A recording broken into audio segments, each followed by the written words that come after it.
Naples, January 2008. Thousands of tons of trash litter the streets.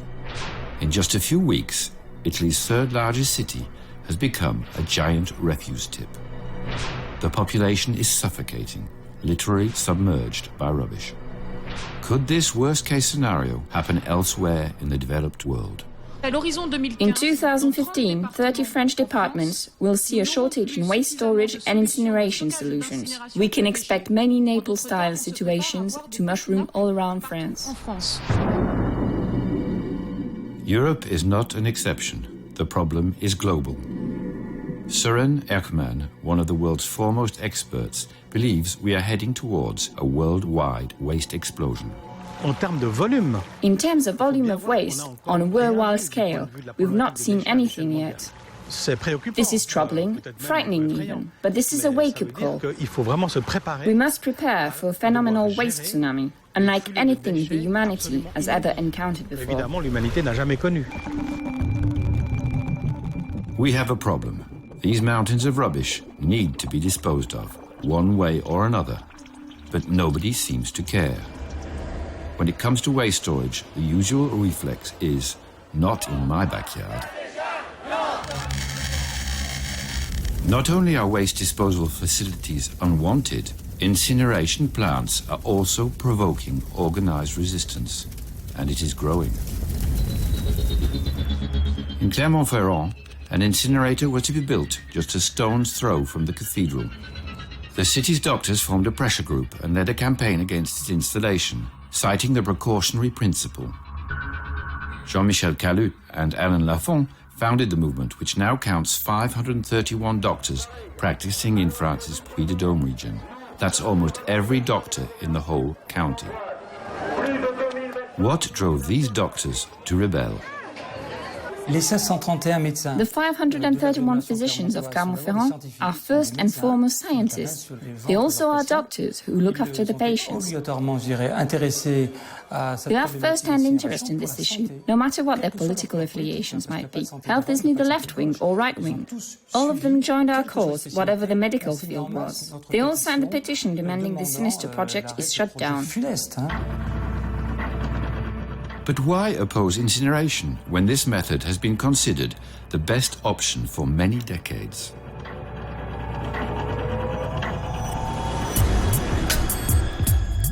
France has 129 incinerators, Belgium 24. These two countries are in Europe's top tier.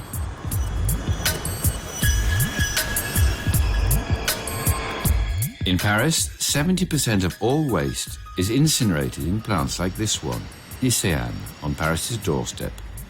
Thousands of tons are burnt every day, fueling domestic heating networks throughout the French capital.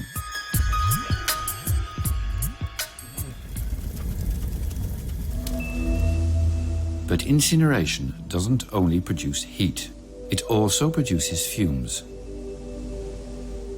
For many years, no one paid much attention, as Gonzague de la Barre, IPAL's director in Belgium, explains. In the beginning, incineration wasn't very regulated.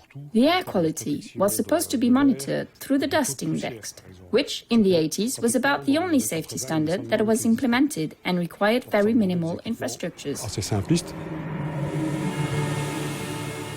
Until the day we came to realize there was something more than dust coming out of the incinerators.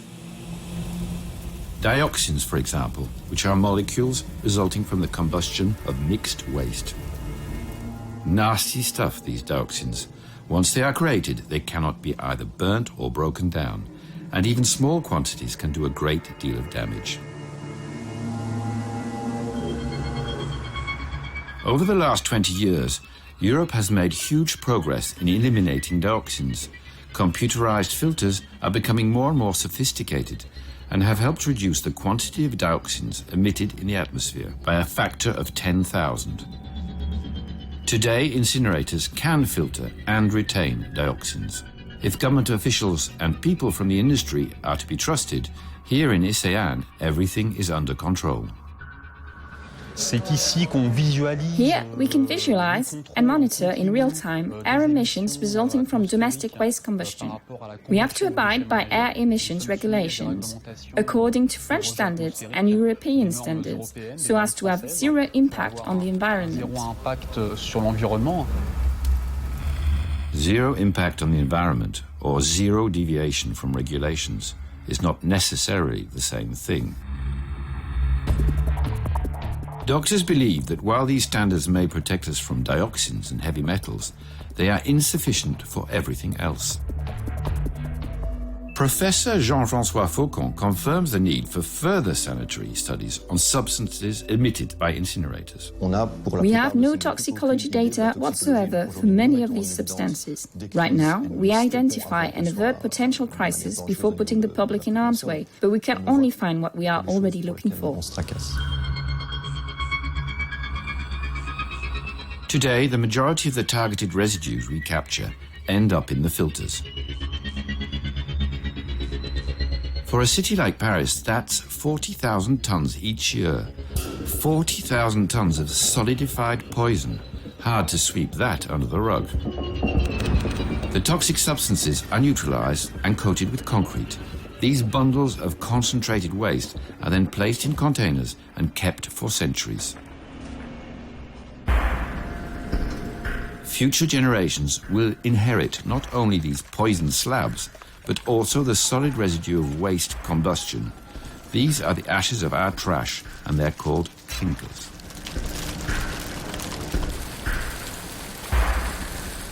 In many European countries, clinkers were used as backfill for road construction. Very handy indeed, except that clinkers contain heavy metals and various toxic substances which will eventually pollute our soil and water reserves. In Switzerland, they are no longer used.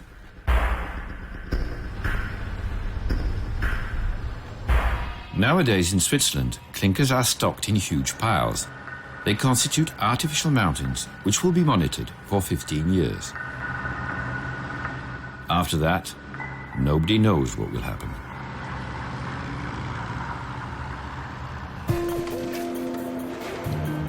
There is a growing consensus.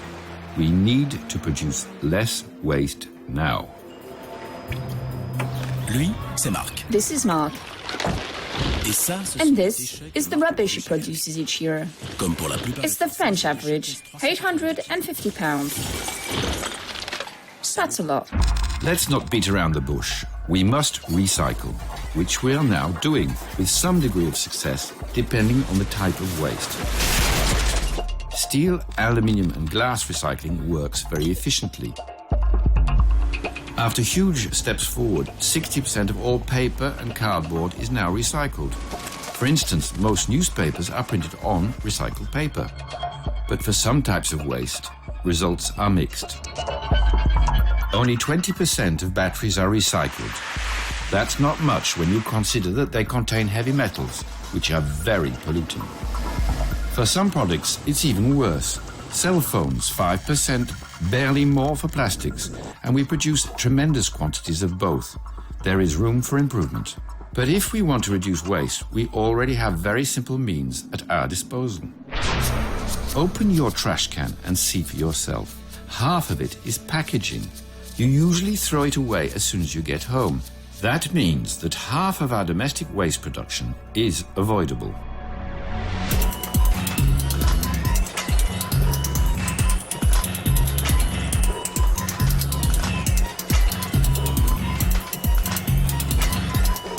Overpackaging is Bruno Mondrian's obsession.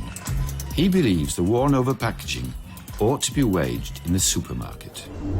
Bruno is not an eco-warrior. He is the supermarket's manager. He's come up with a series of practical propositions to contain the problem of domestic waste. My idea was to create a easy-to-use station. It is made of 2 wooden units with 2 signs, plastic and cardboard. It reads, reduce your rubbish and leave us the packaging you don't need. Let's see what we have. In the plastic box, there is some packaging of what is used to wrap fruits. Bananas, actually. Nasty habits are not easy to change.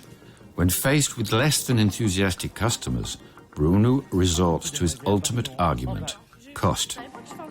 Are you using the unpackaging station? Des emballages? No. Ah bah alors. Why not? Vous, sur l'année, j'ai fait le calcul. I've made some calculations for you. You have 2 children, right? Le poids des plastiques. The price you pay towards waste collection services in your town for all this plastic rubbish amounts to more than 150 euros a year. Sur l'année.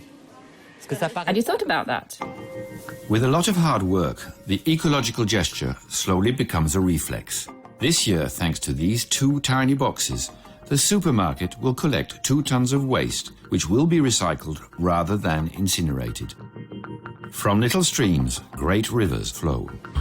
Inspired by this brilliant idea, more and more big names in the business have installed these overpackaging disposal units next to the shop's exits and generally try to reduce packaging on a number of products.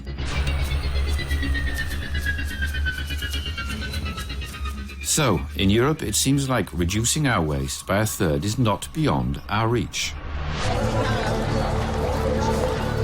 But compared to the Japanese, we are lagging behind.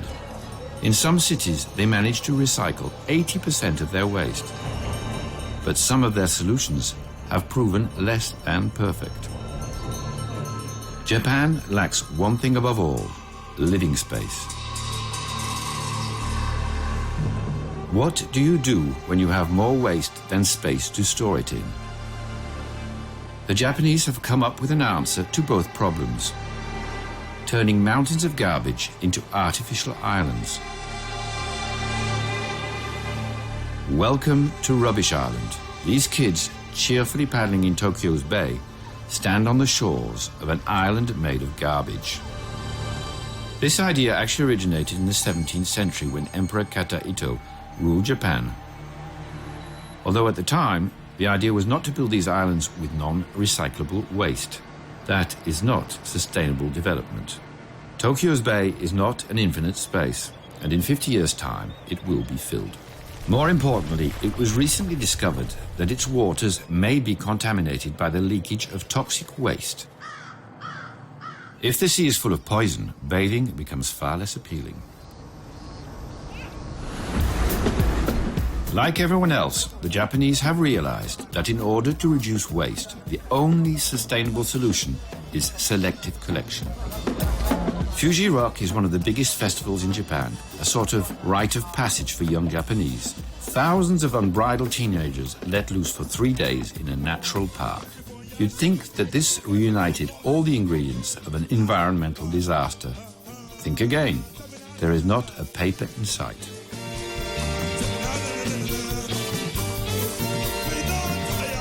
City life is, everywhere lavish. In Tokyo, Osaka, forever. But when all this comes down here, then they find, wow, here's very clean. Okay, we have to organize themselves.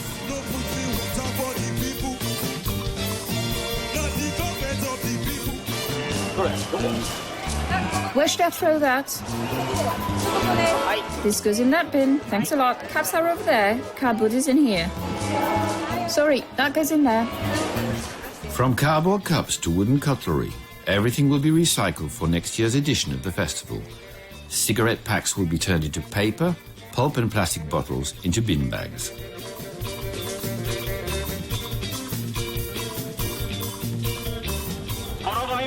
At the entrance, we hand out recycled plastic bags made from plastic bottles from last year's Fuji Rock Festival. Bin bags! In cities too, recycling is catching on. In Minatoku, a residential neighborhood in Tokyo, the population must sort rubbish in 11 categories. Different types of collection trucks are circulating each day of the week. Monday is for paper, Tuesday for cans, Wednesday for glass, Thursday everything that can be incinerated, and Friday everything that can't. CDs and batteries are collected separately. Until recently, citizens were expecting the government to make decisions for them. Now, we are taking matters into our own hands and will push for selective waste collection to be implemented on a larger scale. Late risers who don't put out their bins before 8 will have to keep them for another full week. Japanese garbage men will not collect your bin if it is inappropriately sorted. Instead, they will stick an unpleasant little note to it. In a country where losing face should be avoided at all cost, these sanctions are an effective deterrent. Thanks to groups like Zero Waste, an enlightened citizens' initiative, more and more Japanese are sorting their waste. Their ultimate goal is to put pressure on elected officials in the Tokyo region and see greener regulations being put in place. Mr. Shibuya, a former employee of Mashida's city council, founded Zero Waste. He is now retired. He wants to organize a rubbish-free town festival. That's only a first step. Mr. Shibuya has a dream, a place where waste is almost extinct, a recycling paradise.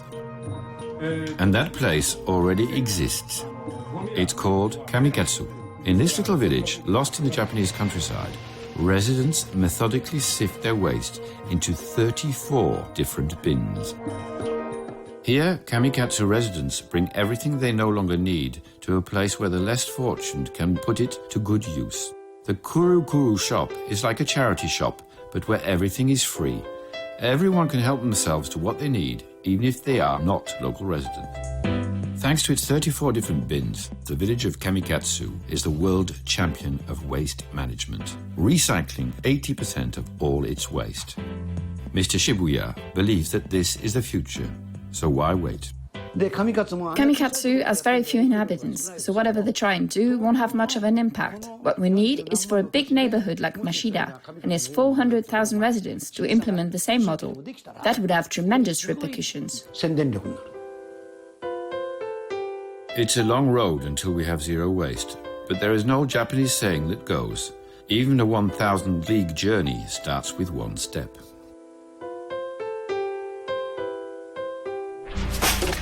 Europeans do not benefit as the Japanese do from a reputation for discipline, but there is one system that has proven rather efficient as an incentive for waste separation. It's called on-board weighing, and in some regions it's gaining momentum.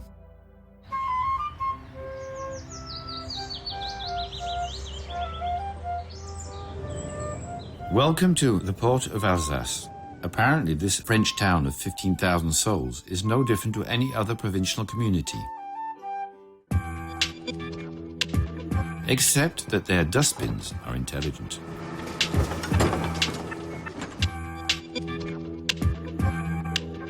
Introducing the smart garbage can, simply connect it to a computer and record every gram of the waste it contains. Since we started this morning, we've collected 4 tons and 96 kilos. The waste of the last bin that we emptied weighed 13 kilos and 500 grams. And we've emptied 272 bins. All these data are recorded on this tape. This system is not meant to fulfill some madman's love of statistics. Here in Mansbach, everyone is billed for the quantity of garbage they actually dispose of. The collection of recyclable waste, like paper, plastic or glass, is free. But each collection of non-reusable waste will incur a fee. So, in the streets, garbage cans have become a rare sight. A couple with 3 children now pays €74 each trimester for waste collection services. On average, French households pay twice or 3 times more. With onboard weighing, the more you recycle, the less you pay. It's also worth mentioning this new collection method drastically reduces costs for the local council.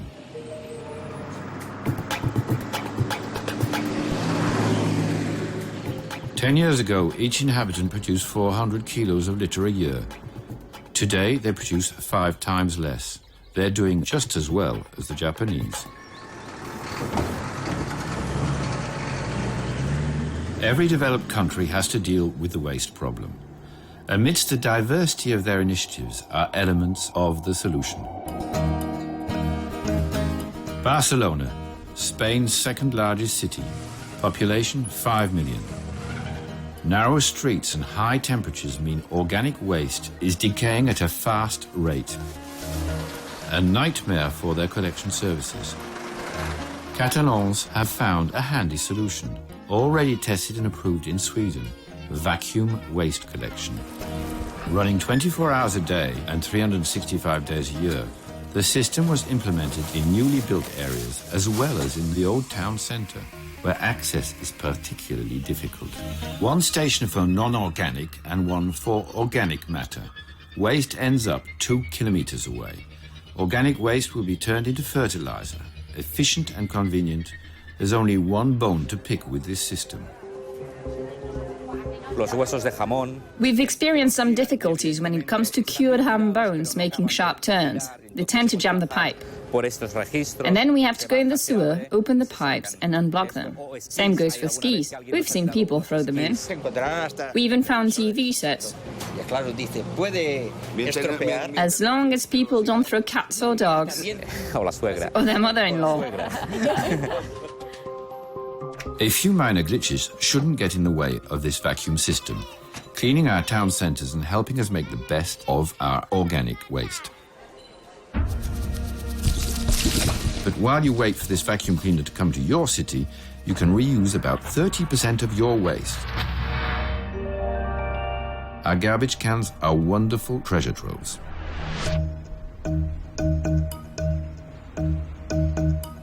Rennes is the 5th largest city in France. More and more residents have been relying on a team specialized in domestic waste. Half garbage men, half gardeners, they will recycle up to 1/3 of your waste, free of charge. You only have to let them get on with their work.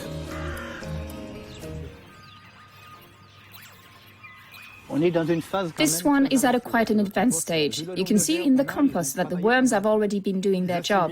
Worms absorb decomposing waste with the help of bacteria and fungi. They digest it, and that's what makes it a good matched compost and how you get the humus.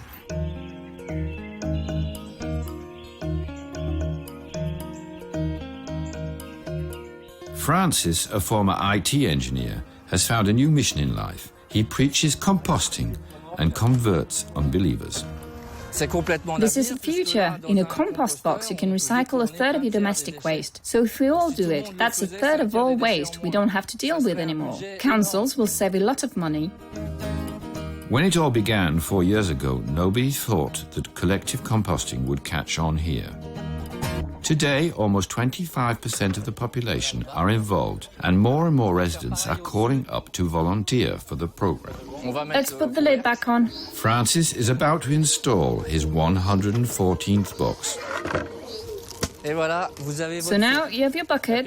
I am going to give you a sticker and a leaflet. You want to do it? Okay, it's up to you now. You need to work a little bit. One of the reasons composting has become so popular is because of the Tupperware factor. Each new installation is the occasion for a garden party where everyone receives composting instructions and paraphernalia. What are you going to fill your buckets with? Kids are fascinated. I'm told you have a question for me. Once we've filled the buckets with peelings, what do we do next? You don't do anything. Little critters will do the work for you, nibbling and yawning and sucking on it until it's totally decomposed. Compost can make our flower pots prettier and waste bins smaller, but it can also rejuvenate farmland. Chemical substances have exhausted our land, but organic matters can breathe new life into it. Noel Adam has founded the Composting Farmers Association, enlisting 40 of his colleagues. Their goal is to produce a new fertilizer that would be natural, non-polluting, more efficient than its chemical counterparts, and would not endanger the environment. Raw material comes cheap. You just collect organic waste locally, then you allow natural fermentation to finish the job.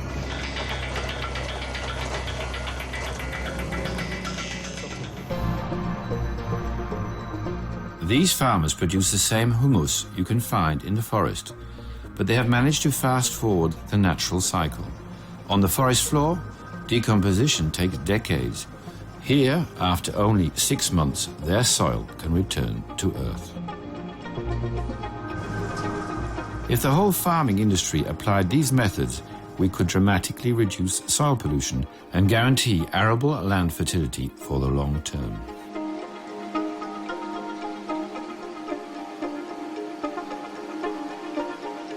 Green waste has many more virtues. It can be an energy source, thanks to a process called methanization. In the next 5 years, 32 methanizers like this one are going to be built in France. It may look like a very industrial process, but it's actually quite wholesome. You could say that methanization works like a giant cow stomach. First, the cow has to graze. That's why tons of wet waste are needed and mixed here. Then, the cow swallows its food. This nice green gruel is sent through this esophagus to a place that works as a belly, where debris are digested by the bacteria. At the end of the line, when digestion is a success, the cow has to pass his gases. So we're at the end of the line. The whole point of this process is to obtain biogas. It is then pumped back in these generators, and that's how we make electricity. They're actually just diesel engines, modified for biogas. And that's how you turn organic waste into energy. Unfortunately, everything is not that easy to recycle. A lot of our daily consumer goods contain toxic substances. Some have found a cheap way to dispose of these, sending them to poorer countries under second-hand goods export licenses, an illegal method that is, alas, widespread. How does one stop this traffic? There are more than 2,000 docks like this one in Antwerp, Europe's second largest port after Rotterdam. Hundreds of thousands of containers are loaded and unloaded every day. That is a great opportunity for crooks who wish to dispose of their toxic waste and send it to faraway countries where environmental laws are somewhat laxer. But beware of Customs Officer Vos and his team. Their job is to sniff out suspect goods. Dat is dus de laadlijst. This is the loading list of the Daar boat. staan dus alle containers op vermeld.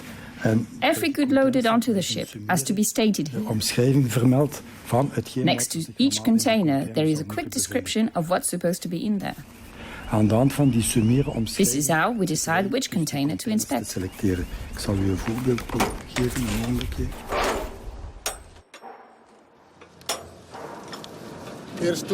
First, we check the security seals. Then, we check the paperworks. And then, we send the container for scanning, where it will be more thoroughly inspected. If needed, it will be completely emptied. The scanner allows us to verify whether or not the suspected containers actually transport the declared goods and not toxic waste.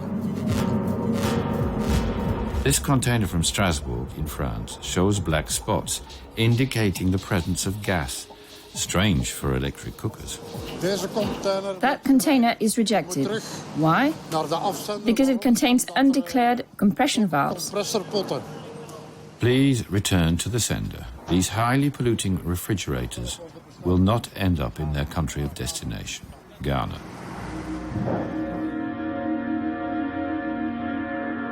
We need more customs controls to stop waste trafficking. But there are other solutions, and some can be very profitable. Here in Antwerp, engineers have found a way of turning waste into gold, the Midas touch.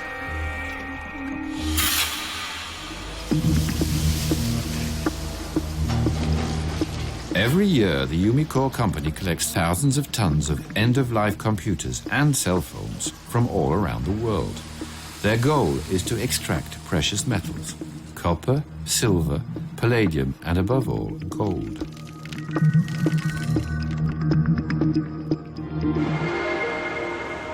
Umicore's engineers have developed very complex processes to retrieve precious metals while minimizing risks.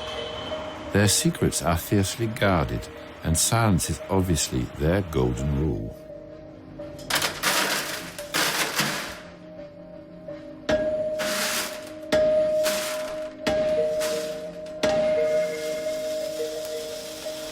Sold. A few gavel strikes and 7 million euros are flowing down these pipes. We produce more or less 6 tons of gold a year. Right now, gold has a very high market value, about 25,000 euros per kilogram. That's quite a lot of money. 6,000 kilograms by 25,000 euros. Impressive, right? Highly impressive. 150 million euros each year. On top of that, many other precious metals are to be added to Umicore's annual profits. When recycled, these electronic items give us a ratio of 300 to 350 grams of gold per ton of waste. This is more than gold mines from South Africa, for example. These oceans of discarded cell phones are as valuable as every mine in the Transvaal area. But as tempting as this may be, do not try this at home. Burning a motherboard will only produce toxic fumes, poisoning you and your neighbors. Unaware of the dangers, these young Ghanaians are trying to retrieve precious metals by burning chipsets. A recent study showed that intoxicated by dioxins and poisoned by plastic combustion fumes, they rarely live longer than 25 years old.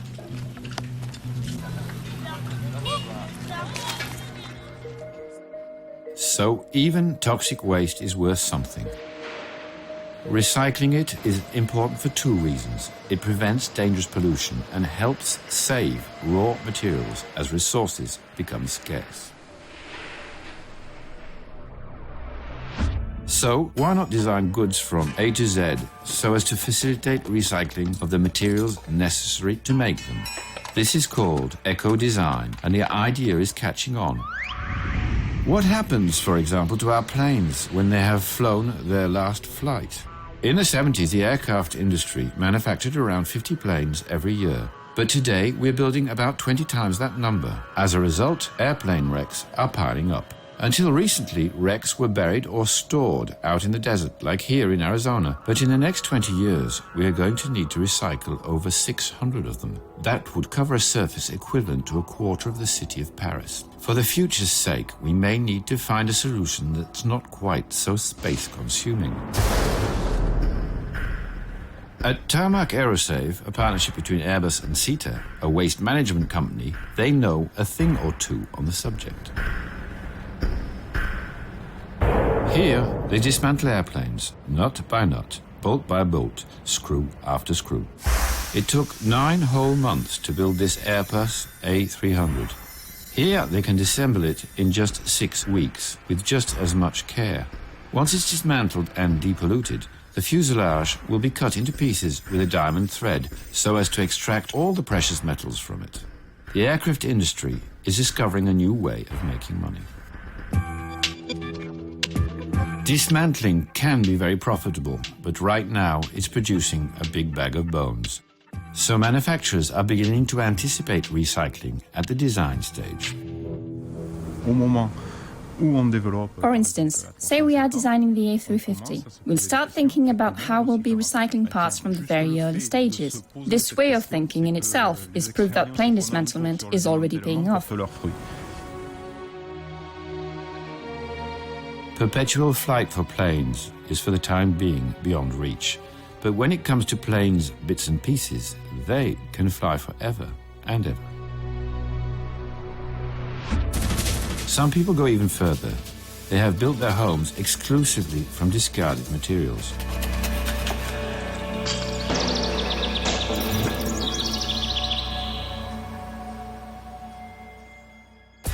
Ecotecture, or green architecture, was born in the 70s in the US. Kevin is promoting the concept in Europe.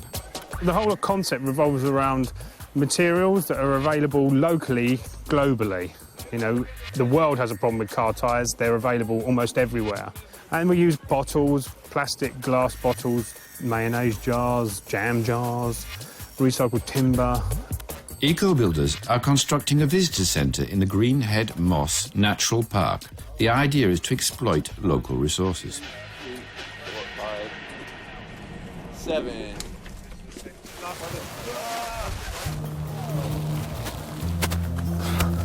There are about 2,000 sustainable houses throughout the world. Kevin wanted to build his under bluer skies, in the village of Gers in Normandy.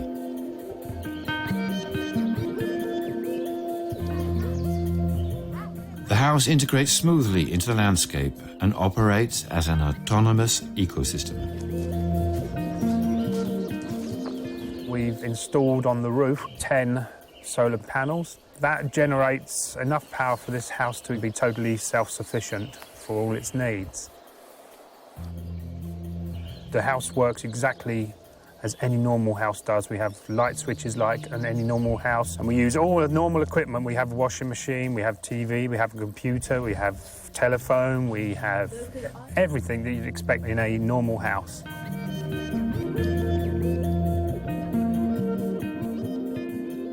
Unfortunately, human activity has created some waste products that can't be reused or sorted. Why? Because they are already part of the environment. One of the most alarming examples of these micropollutants is PCB, a chemical that was used all over the world for years as an electrical insulator and is the cause of a new kind of pollution.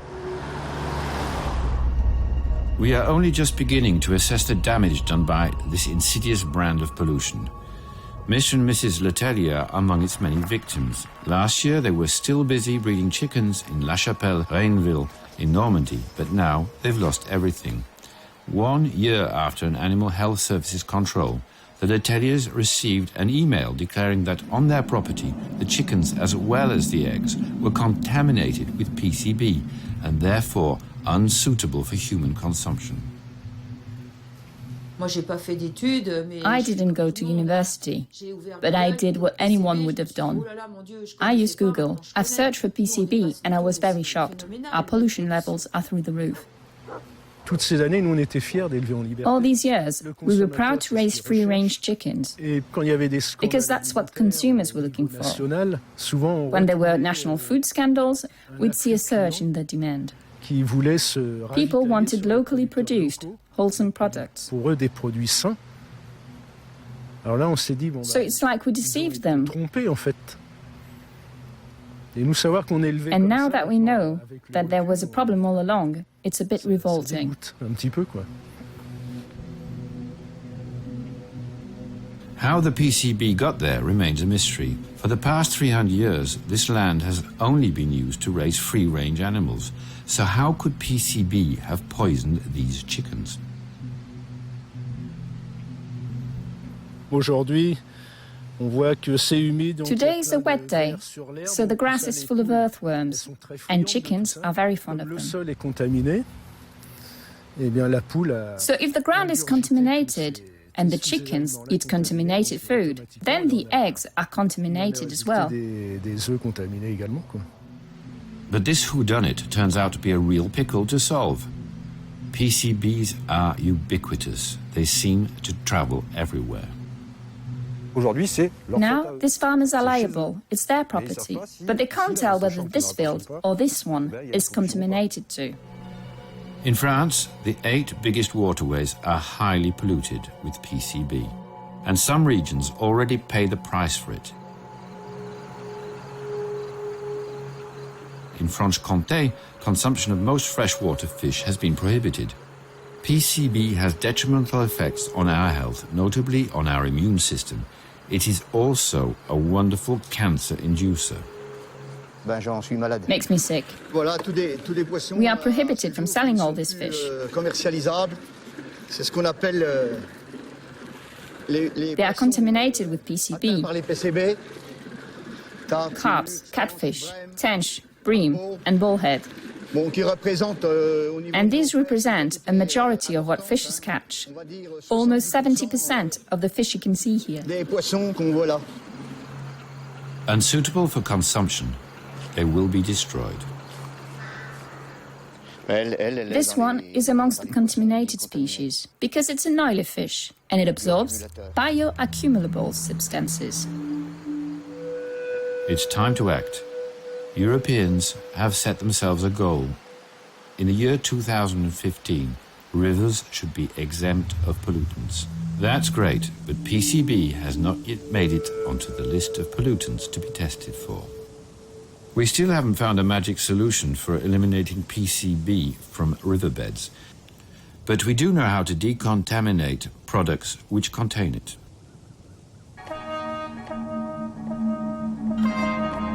There is only one plant specialized in PCB decontamination. It is in Japan, the first country in the world where the impact of PCB was felt on a terrifying scale. In Japan, the dangers of PCB entered the national psyche when they got mixed with cooking oil by accident. In a typical mass poisoning crisis, many people ended up with severe skin conditions. Toxicological surveys in Japan exposed the gravity of the problem, which was likely to affect future generations even more dramatically.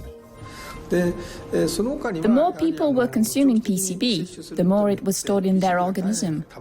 And then, newborn began to show malformations. PCB has been banned ever since.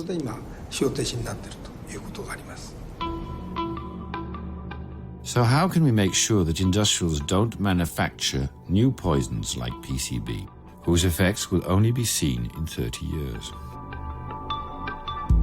In Europe, since 2007, thanks to the REACH directive, chemical industries have to conduct mandatory preventative studies every time they come up with a new molecule. The goal is to expose any potentially harmful aspect before the substance reaches the consumer.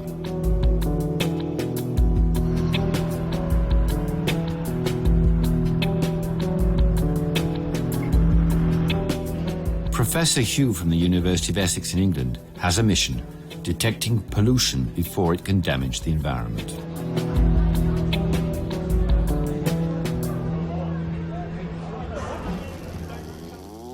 Hello. Rex. Oh, good. Are you Rex? How are you? Oh, it's good. Happy. Looks you're happy, right? You look great, you know. No. When he's not teaching conversational skills to his robots, he trains them in environmental protection, like this mechanical carp equipped with a homing device. We want to use the robotic fish to monitor the water quality, right, for protection. This is the whole fish, about 1.5 meters long. It's big fish. And this is a GPS for GPS data. And this is communication to other robots. Inventions like Professor Hugh's target homing carp could go a long way towards preventing industrial leakage before it turns into an environmental disaster.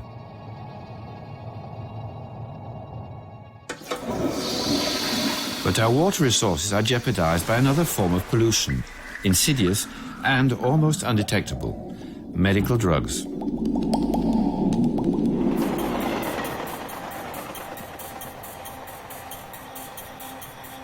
Professor Petrella has one major source of concern: our urine.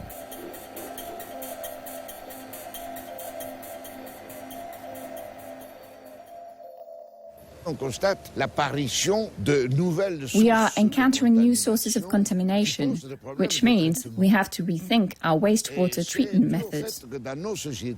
In our society, people are getting older, and there is a high degree of medicalization in this age group.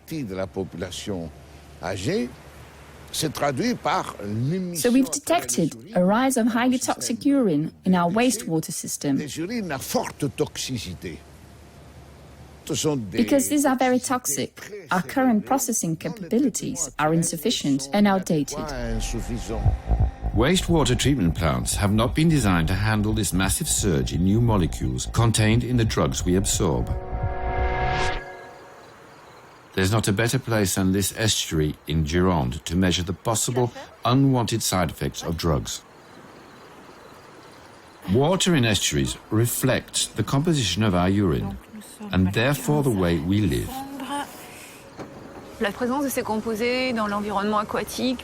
In the aquatic environment, some of these compounds, such as hormones used for contraception, can disrupt the reproduction of several species.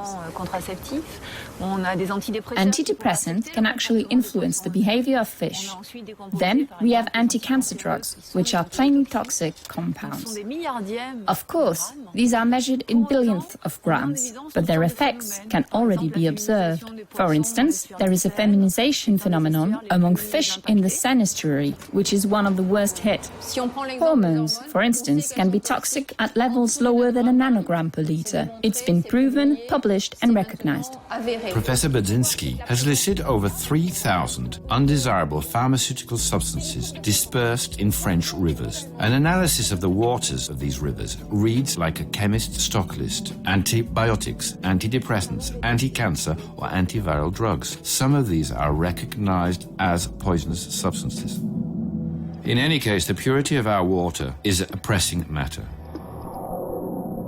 If there is only a finite quantity of drinkable water, we will have to come up with more waste purification methods. Above all, we must stop rejecting indestructible molecules, whether they come from drugs or other things.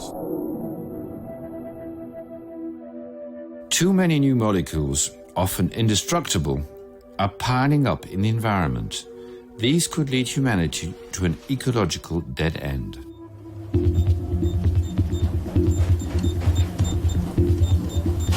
Scientists at the European Space Agency are trying to create a self-sufficient ecosystem in preparation for the first manned mission to Mars. 3 years' travel, including the return journey, make it impossible to embark the necessary supplies. If astronauts want to be able to drink, to breathe and eat for 3 years, there's only one solution: replenishing their supplies through recycling. Quite an agenda for the 30 research teams throughout Europe.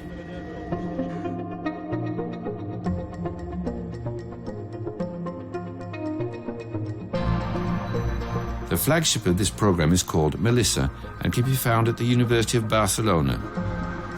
It's an actual ecosystem built from scratch. Arnaud Fossen takes us on a tour through this miniature biosphere, which operates as a closed circuit. Inside this lab is the equivalent of a small Earth, in which an ecosystem has been recreated. It is actually much faster than the ecosystem found on Earth, and we try to recycle 100% of all waste. What nature takes several years to recycle, this machine processes in a few days. Just like on planet Earth, the slightest slip can have the most severe consequences, but here it is noticed in a flash. The consequences of error, contamination or failure to sort waste is quickly detected because it directly impacts performances. On the scale of our planet, it can go unnoticed.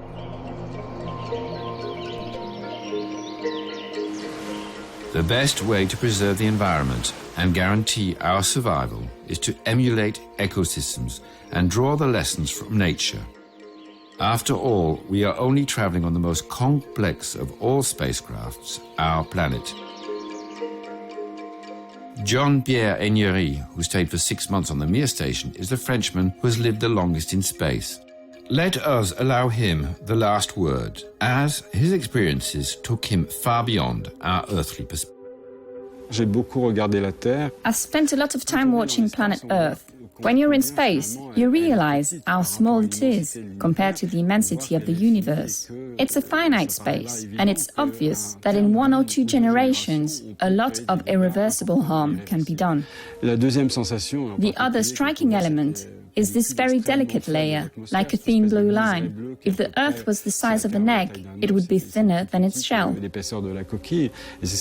That is our atmosphere, and it guarantees life on Earth, securing our oxygen and protecting us from UVs. When you see the proportions, you realize how fragile it all is. There is no gigantic buffer protecting us from above. Because of the atmosphere's layer size, the problems we have to deal with are that much more critical. There are no alternatives to living on planet Earth. So we need to rethink our attitude if we want to carry on living there for a few more centuries.